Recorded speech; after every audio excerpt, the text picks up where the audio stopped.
Hello, ওই আমার জয়া বিজয়া, আমার কাছে আয় ভাই, তাড়াতাড়ি আয়।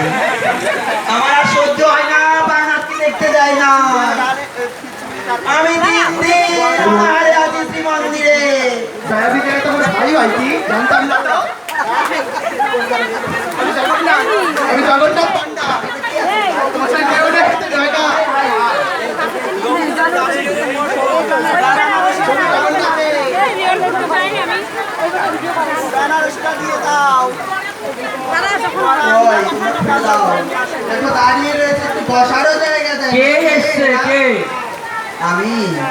আমি হলাম জগন্নাথ ঘরণী।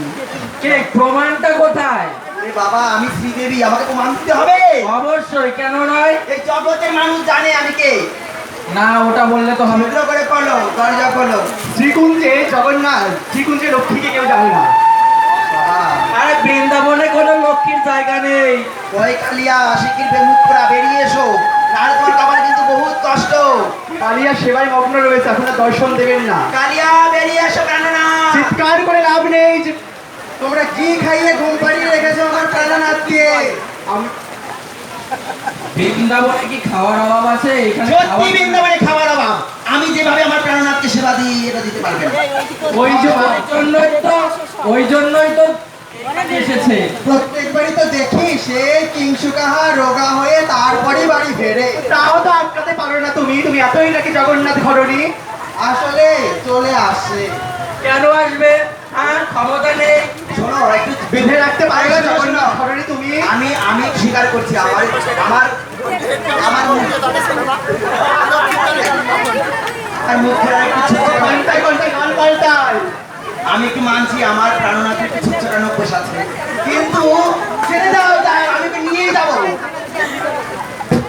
তোমরা যে কত পারো তার জানা আছে, সব কিছু পারি বলেই তো জগন্নাথকে নিয়ে আসতে পেরেছি দ্বারকার থেকে। আমাদের আনতে হয় না, এমনি চলে আসে। আসলে আমরা ছাড়ি বলেই তাই আসতে পারি, না আসলে কি করে আসতো বলো তো দেখি।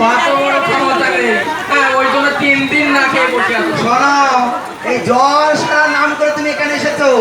এবার যদি তুমি আর ফিরে আসার চেষ্টা করো এদিকে, তারপরে আমার একদিন কি তোমার একদিন। আর আমরা পাঠাবো না। বেরিয়ে এসো, প্রাণ বলল তোমার জন্য আমি সুন্দর একটা মালা গেঁথে সেই ব্যাগটা কোথায়?